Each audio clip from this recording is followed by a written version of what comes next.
Books for ever में खुश आमदीद नावल रद्द, जिसकी राइटर है ईशा अफजल। उसकी ये 11वीं एपिसोड है। तो आइए जल्दी से स्टार्ट करते हैं इस एपिसोड को बगैर किसी देर के। 2 दिन से वो अपने फ्लैट में ही मौजूद थी। रुदाबा की ख़राब तबीयत के बायस शूटिंग को 2 दिन तक मुलतवी कर दिया गया था। वो कातिल का सुराग लगाने और हदीद का इस सब से ताल्लुक़ निकालने में इतनी मसरूफ़ थी कि इसके अलावा कोई काम न कर पाई। यहाँ तक कि आयशा और नाना जान को कॉल भी ना हो सकी। हैरत तो ये थी कि उनकी तरफ से भी राब्ते की कोई कोशिश ना हुई। आज बोझल तबीयत को बेहतर करने की नीयत से उसने चहलकदमी के लिए सड़क पे कदम डाले। ठंड मतवाजन थी, मगर उसने ओवरकोट के साथ मफलर गले में लपेट रखा था। टोपी से कानों को गर्म रखने की कोशिश की हुई थी। सुनहरी लिटों को चेहरे के अतराफ में फैलाया हुआ था। हील के साथ चलना उसके लिए बिल्कुल मुश्किल ना था, लिहाजा वो इस वक्त भी हील ही पहने हुए थी। फ़र्क सिर्फ इतना था कि हील की लम्हाई ज़रा कम थी। इर्द गिर्द के लोगों को देखते हुए वो बहुत सारे मुशाहदात में मगन थी। ज़्यादातर लोग जर्मनी ही के थे, मगर वो कुछ दूसरे ममालिक के लोग भी मौजूद थे। मुख्तलिफ लिबास में मलबूस लोग ज़रूरत से ज़्यादा मॉडर्न नज़र आ रहे थे। वहाँ की लड़कियों और ख़वातीन ने काफ़ी बाहयात कपड़ों से अपने बदन को ढांपने की कोशिश की हुई थी। ऊपर से इतनी सर्दी में भी वो ऐसे लिबास में मौजूद थी कि ज़ुखरुफ ने झरझरी ली। तौबा है, ऐसा भी क्या फ़ैशन कि बंदा बीमार ही हो जाए। हालांकि वो खुद भी टिकटॉकर थी और अब तो फिल्म की हीरोइन भी थी। वो अलग बात थी कि नाना के मुताबिक वो सेकंड लीड थी, मगर खैर थी तो हीरोइन ही। दफ़तन उसके फ़ोन पे बेल हुई। उसने ओवरकोट की जेब से अपना फ़ोन निकाला, जिस पे बुरहान कॉलिंग जगमगा रहा था। चेहरे पे आने वाली मुस्कुराहट बेसाख्ता थी। उसने मुस्कुराकर कॉल उठाई। सोना, तुम मुझे हैरान करने से कब बाज आओगे यार? बुरहान ने छूटते ही तजस्सुस का अंसर शामिल किए हैरत और खुशी से पूछा। कौन सा कारनामा सुन लिया है तुमने मेरा? नूर ने गोया हंसते हुए पूछा। उसे नहीं याद पड़ता था कि उसने शूटिंग के अलावा कोई कारनामा सर अंजाम दिया हो। वो अलग बात थी कि हदीद आलम को पानी में फेंकने वाला कारनामा वो सरासर फरामोश कर चुकी थी। तुम नहीं जानती? उसने वर्ता हैरत में मुब्तला शौक के आलम में इस्तफार किया। अरे भाई, क्या नहीं जानती? सुरमई सड़क पे फैली सफ़ेदी में अपनी हील घुसा कर चलते पूछा। नज़रें अभी तक इर्द गिर्द का जायज़ा लेने में मगन थी। तुम्हारी वीडियो वायरल हो चुकी है। उसने गोया अपनी कज़न के इल्म पे मातम किया, जैसे पे नूर को बिल्कुल हैरत नहीं हुई। हाँ, वायरल हुई थी, मगर ये तो अब कुछ माह पुरानी बात हो चुकी है। इर्द गिर्द मौजूद 2 कानों के नामों पर निगाह डालते हुए वो आगे बढ़ रही थी। खैर से उन पर लिखे कुछ नाम जर्मन ज़बान में थे जो उसकी समझ से बालातर थे। मेरी सोना, तुम्हारी 2 दिन पुरानी वीडियो वायरल हो चुकी है। उसने नहायत प्यार से रुक रुक कर बताया। 2 दिन पहले की कौन सी वीडियो?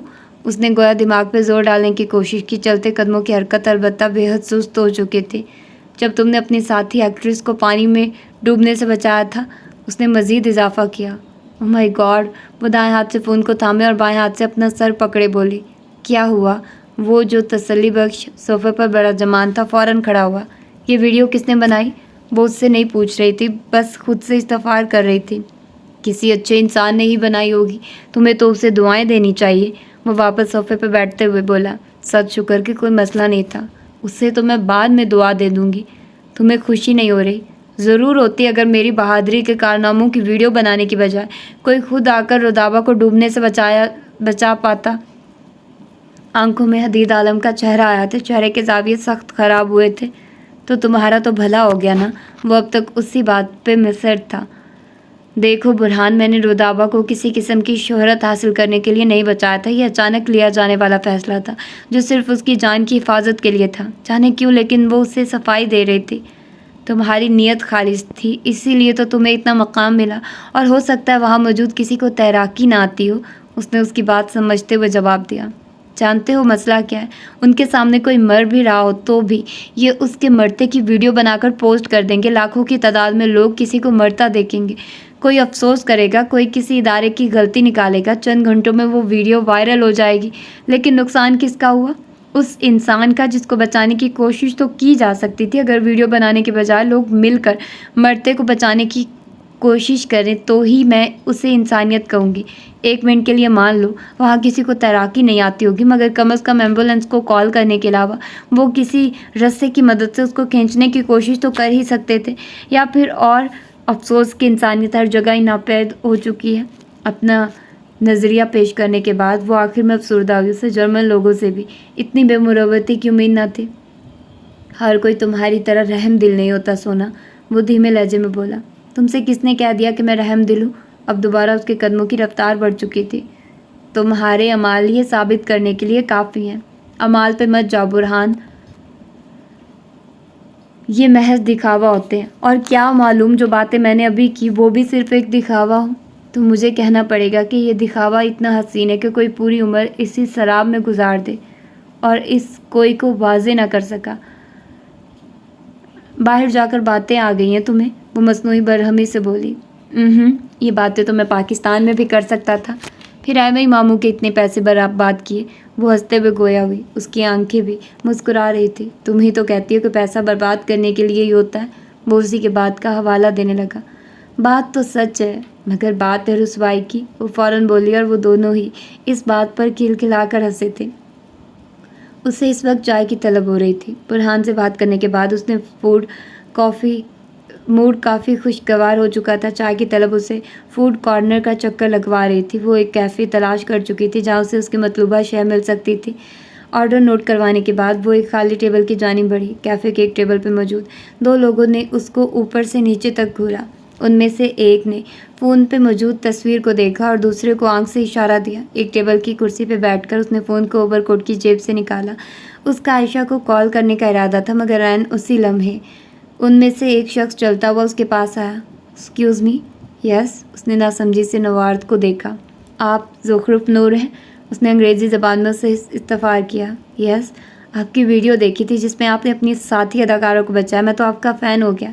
आपको तैराकी भी आती है, वरना टिकटॉकर तो काफ़ी नाजुक होते हैं। नूर के दिमाग में कुछ क्लिक हुआ। ये शख्स ना तो जर्मन था ना ही ब्रिटिश। क्या वो वाक़या फिर से रौनमा हो रहा था? क्या वो फिर से बेवकूफ़ बनाई जाने वाली थी? लेकिन अब की बार शायद वो हदीद आलम के नहीं, किसी और के हाथों बेवकूफ़ बनने वाली थी। आपको गलत फहमी हुई है, वो कोई और होगी।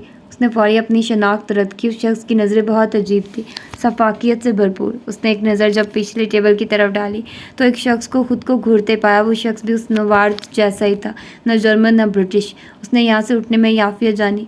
उस शख्स को गुमराह करने की कोशिश करने के फ़ौरन बाद वो कुर्सी से उठी। ये शख्स हुलिये से ही उसे मशकूक लग रहा था। उसकी गट फीलिंग उसे बार बार कह रही थी कि यहाँ से चलो। वो यहाँ से जाना चाहती थी। अरे कहाँ जा रही हैं मोहतरमा? वो शख्स उसके पीछे पीछे आया। तुम मेरे पीछे क्यों आ रहे हो? अपनी सारी हिम्मत यकजा करके पूछा। क्योंकि तुमसे कुछ हिसाब निकलते हैं। वो शख्स अब उर्दू में बोल रहा था और ज़ुखरुफ की आंखों के पार वो हादसा लहरा गया जब एक गाड़ी उससे टकराने वाली थी। उसने उस शख्स की पुश्त पे खड़े मर्द को देखा जो मकरूह हंसी हंस रहा था। वो इस सूरत हाल को तनहा नहीं संभाल सकती थी। उसे जल्द से जल्द किसी को आगाह करना था, मगर किसको?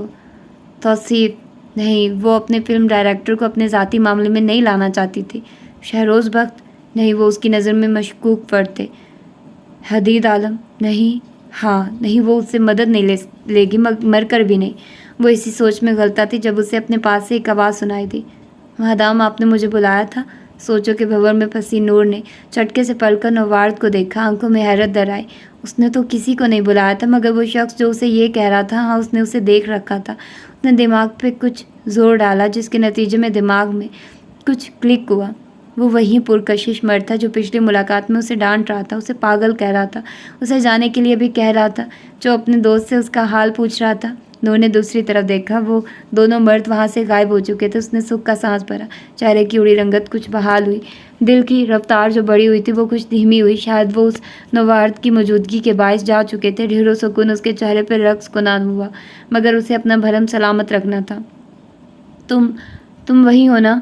उंगली उसकी तरफ करके वो गालबन अगले अल्फाज अदा करने की नीयत किए हुए थे, मगर जैद नाइक को अपनी शान में अल्फाज सुनने की बजाय कहने ज़्यादा पसंद थे। हाँ, मैं वही हूँ, बर्लिन का सबसे हैंडसम लड़का जिससे बात करने के लिए बर्लिन की हर लड़की, हर अमीर लड़की तरसती है। चेहरे पे शरारती और फ़ख्रिया मुस्कान सजाए वो बहुत महजूज अंदाज में अपना तारुफ करवाने लगा। नूर ने इस बार गौर से उस हैंडसम लड़कियों को देखा। क्रीम टी शर्ट के साथ भूरी जैकेट और नीली जीन्स पहने वो शख्स भूरी आंखों का मालिक था। उसके बाल से आते, मगर उनमें भूरा अक्स पड़ता था।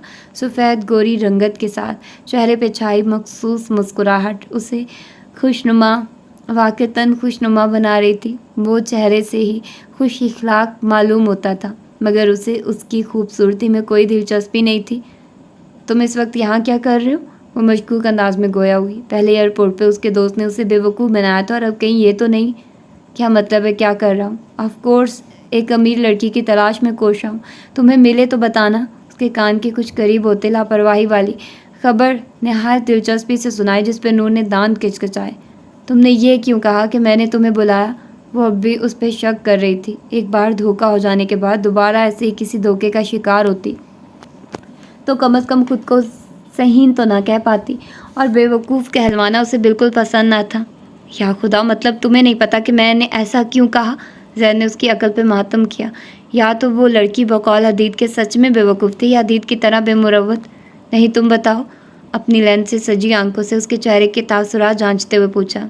मैं तुमसे फ्लर्ट करने की कोशिश कर रहा था, वो मुँह बसूर कर बोला। उसकी सारी नेकी का कबाड़ा कर रही थी ये लड़की। तुम्हारे इस हैंडसम चेहरे का बुरा हाल कर दूंगी, लहजा सख्त धमकी का अंसर लिए हुए था। हसीन चेहरे पे तपिश आया हो रही थी। इन अल्फाज पे वो एक थप्पड़ का तो मुस्तहिक था।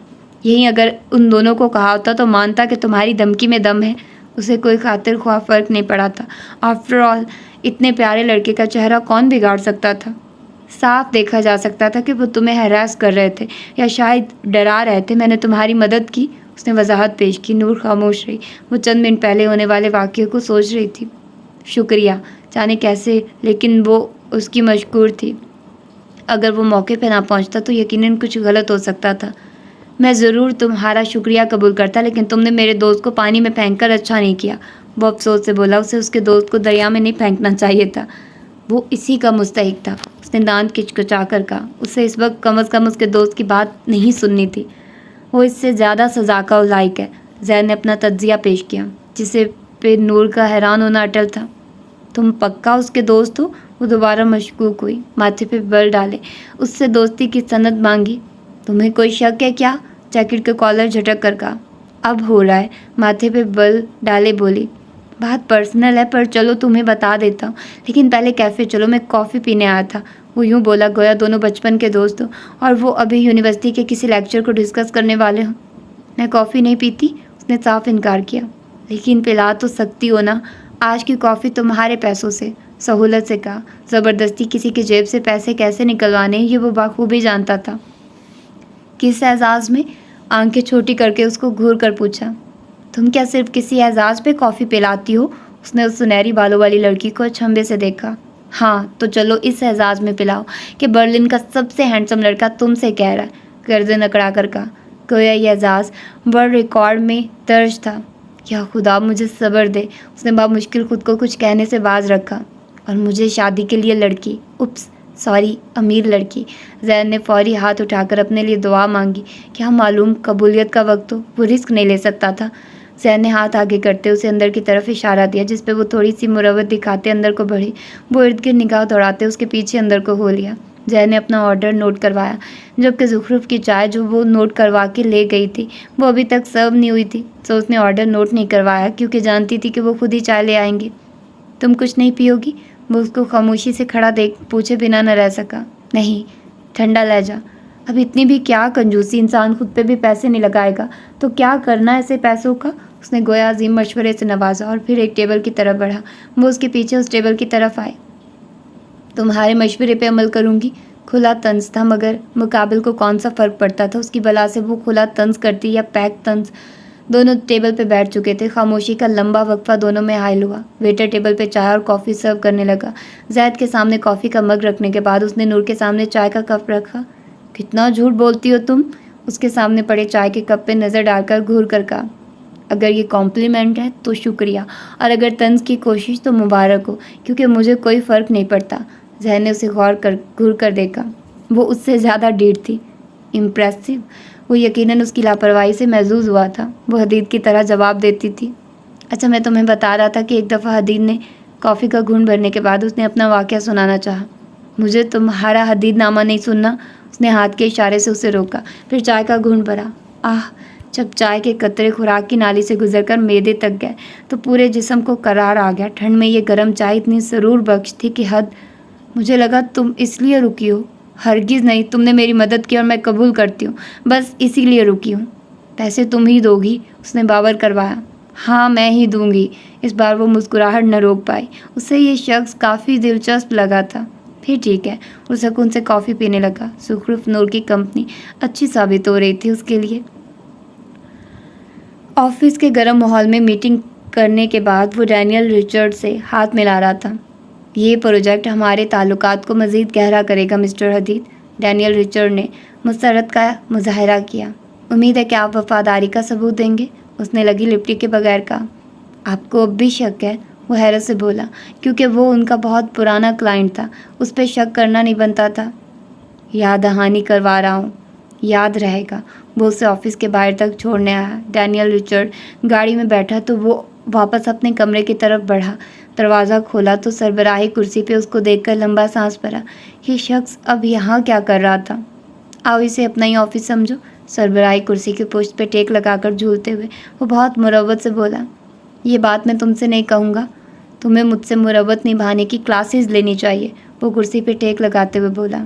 اور تمہیں مجھ سے کچھ مینرز کی کلاسز لینے کی ضرورت ہے؟ اپنے ٹیبل پہ پڑے لوازمات کی ترتیب خراب دیکھ کر وہ کڑتے ہوئے بولا۔ میں آن لائن کلاسز لوں گا، وہ اٹل لہجے میں بولا۔ کوئی خاص وجہ؟ وہ اس کی فضول منطق سننا چاہتا تھا۔ ہاں نا، تم بولتے جاؤ گے اور میں دوسرے کمرے میں جا کر سو جاؤں گا۔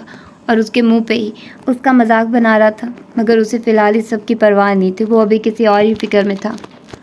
وہ ٹھیک ہے؟ اس کے لیے اپنی فکر کو چھپانے کی کوشش کرتے ہوئے سرسری سے پوچھا۔ ہاں، اس نے بھی مزید تنگ نہیں کیا۔ معلوم ہوا وہ دونوں کون تھے؟ وہ اس کے سامنے موجود کرسی گھسیٹ کر بیٹھ چکا تھا۔ پتہ کر لوں گا۔ جس گاڑی کا نمبر تمہیں نوٹ کروایا تھا اس کو کچھ علم ہوا؟ گاڑی تو مل گئی ہے مگر وہ چوری شدہ تھی، اس کے اصل مالکان تک پہنچا دی گئی ہے، مگر وہ شخص کون تھا اس کا تاحال علم نہیں ہو سکا، لیکن جلد ہی ہو جائے گا۔ وہ اسے سارا حال احوال بتاتا گیا۔ گڈ، اب چلو یہاں سے، مجھے کام ہے۔ اپنا کام نکلوا کر وہ اسے دفع ہونے کو کہہ رہا تھا۔ تم نے آج مجھے ڈنر کے لیے بلایا ہے حدید، تم بھول کیوں رہے ہو؟ اس نے اس معصوم پہ الزام دھرا۔ اور میں تمہیں ڈنر کیوں کرواؤں گا؟ وجہ بھی تو جاننی تھی، کیونکہ میں نے تمہاری جان بچائی، کرسی سے ٹیک چھوڑ کر آگے کو ہو کر کہا۔ اچھا، اور وہ کب؟ اس دن بھی اور آج بھی؟ رازدارانہ انداز میں گویا ہوا۔ شٹ اپ زید، تم سے تو وہ جذباتی لڑکی اچھی، آج اس نے مجھے کافی پلائی، وہ موضوع کو یکسر تبدیل کرتے ہوئے بولا۔ تم نے زبردستی پی ہوگی؟ وہ اس کی رگ رگ سے واقف تھا۔ بالکل، اور اسی طرح میں تمہارے پیسوں سے زبردستی ڈنر کروں گا۔ ٹھٹائی تو ختم شد تھی اس انسان پہ۔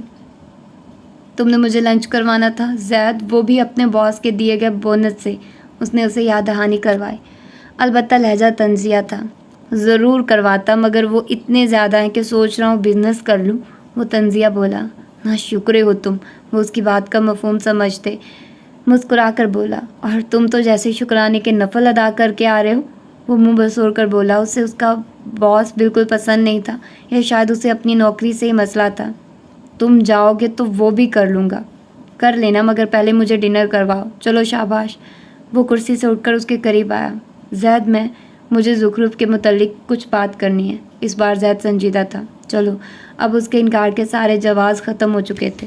وہ زید کے ہمراہ ریسٹورنٹ میں موجود تھا۔ یہ ڈنر بقول زید حدید اپنی خوشی کے ساتھ اسے کروا رہا تھا۔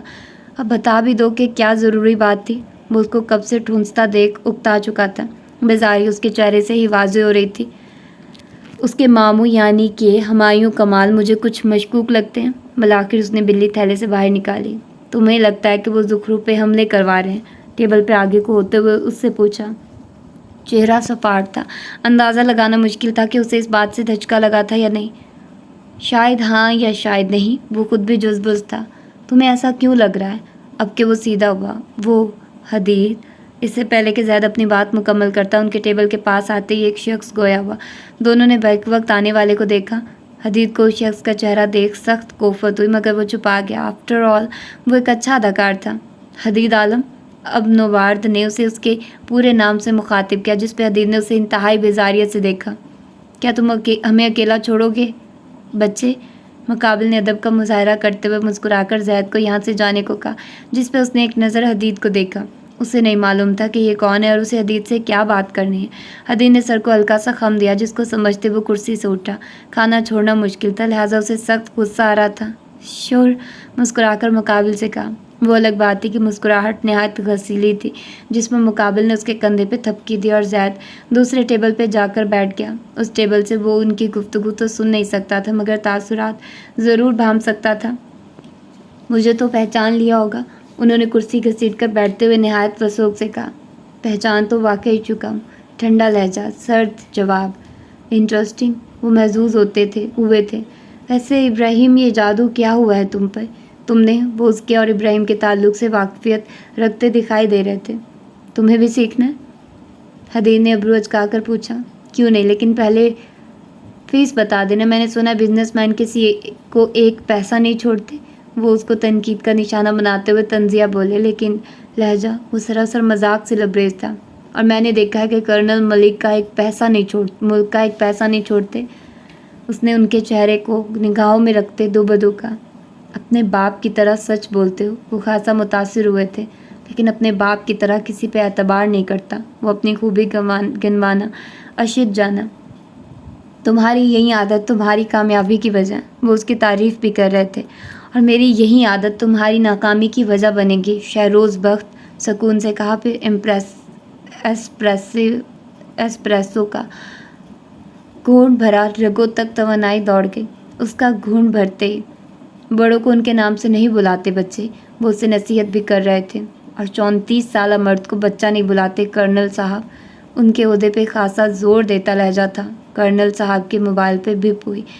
اپنا قیمتی وقت دینے کا شکریہ، بہت جلد ملاقات ہوگی۔ غالباً وہ مصروف تھے، لیکن اچانک یہاں سے گزرتے ہوئے اس کو دیکھ بیٹھے تھے، اسی لیے واپسی کے لیے اٹھ کھڑے ہوئے۔ ملاقات کی خواہش نہیں ہے، مروت نبھانے کی رتی برابر بھی کوشش نہ کی۔ خواہش کس کمبخت کو ہے، ملاقات تو ضروری ہوتی ہے۔ نہیں، مسکرا کر کہا اور کرسی سے اٹھ کھڑے ہوئے۔ پھر اس کے کان کے پاس جھکے۔ اپنے باپ جیسے مت بننا حدید عالم، سراسر نقصان اٹھاؤ گے۔ آخر میں اس کو مشورے سے نواز کر وہ چلے گئے، اور یہ بات حدید عالم کو گہری کھائی میں پھینک گئی تھی۔ اسے جیل لے جایا جا رہا تھا، وہ چیخ رہا تھا، چلا رہا تھا کہ وہ بے قصور ہے، مگر کوئی اس کی بات نہیں سن رہا تھا۔ میں یہ سب کرنے کا سوچ بھی نہیں سکتا، آپ میری بات کیوں نہیں سن رہے؟ وہ تڑپ رہا تھا، اس کی معصومیت سے بھرپور آنکھوں میں آنسوؤں کی برسات جاری تھی۔ اس پہ اتنا بڑا بہتان لگا دیا گیا تھا، کجا کہ اس بہتان سے بری جمع ہونے کے لیے بھی اس کے پاس کوئی ثبوت نہ تھا۔ زندگی میں اس سے زیادہ بے بسی اس نے کبھی محسوس نہیں کی تھی۔ شکل سے کتنا معصوم لگتا ہے، کرتوت دیکھ ذرا اس کے۔ پولیس وارڈن نے اس کو جیل میں پٹکتے ہوئے ساتھی پولیس والے سے کہا تھا۔ میں خدا کی قسم کھا کر کہتا ہوں، میں نے یہ سب نہیں کیا۔ اس نے شدت سے چیخ کر اپنی بے گناہی کا مظاہرہ کرنا چاہا، جس پہ مقابل نے ایک زوردار تھپڑ اس کے چہرے پہ دے مارا۔ وہ کمزور تھا، اس بھاری تمانچے نے اسے زمین بوس کر ڈالا تھا۔ وہ پھوٹ پھوٹ کر رو دیا تھا۔ جیل کا اندھیرا اسے خوفزدہ کر رہا تھا، تنہائی کے باعث کے ساتھ وحشت شامل ہو کر اسے اذیت دے رہی تھی۔ اس دن وہ مجرم نہ تھا، مگر اب وہ انہیں جرم کر کے دکھانے والا تھا۔ اس دن وہ بے گناہ ہوتے ہوئے جیل کی قید میں پٹک دیا گیا تھا، اور اب وہ اسی اندھیرے کو ان سب کا مقدر بنانے کا تہیہ کیے ہوئے تھا۔ اس نے آنکھیں کھولی۔ ماضی میں ہی رہ گیا، حال آنکھوں کے سامنے درایا۔ کہیں منازل طے ہوئی، کہیں حادثے آنکھوں میں جم گئے۔ برلن کے ریسٹورانٹ کے مخصوص ٹیبل کی کرسی پہ بیٹھا ہوا حدید عالم کمزور نہ تھا، اور اس کو کمزور سمجھنے والا نہایت بے وقوف تھا۔ وہ ہر اس انسان سے انتقام لینے والا تھا جس نے اس کی معصومیت چھینی تھی، جنہوں نے اس کے اور اس کے باپ کے ساتھ زیادتی کی تھی۔ وہ انہیں وہاں پٹکے گا جہاں انہیں پانی بھی نہ ملے گا، انجام کی پرواہ کیے بغیر۔ وہ اس سیڑھی پہ کہیں برس پہلے ہی قدم دھر چکا تھا، اب تو نتائج کا وقت تھا۔ اس نے بل کے پیسے ٹیبل پہ رکھے اور وہاں سے واک آؤٹ کر گیا۔ زہد نائک اس کی سنجیدگی سے خوف زدہ ہوا تھا۔ تو یہ تھی اس کی 11ویں ایپیسوڈ۔ یقیناً آپ لوگوں کو پسند آئی ہوگی۔ ملتے ہیں اس کی 12ویں ایپیسوڈ میں کل۔ اپنا ڈھیر سارا خیال رکھیے گا۔ اللہ حافظ۔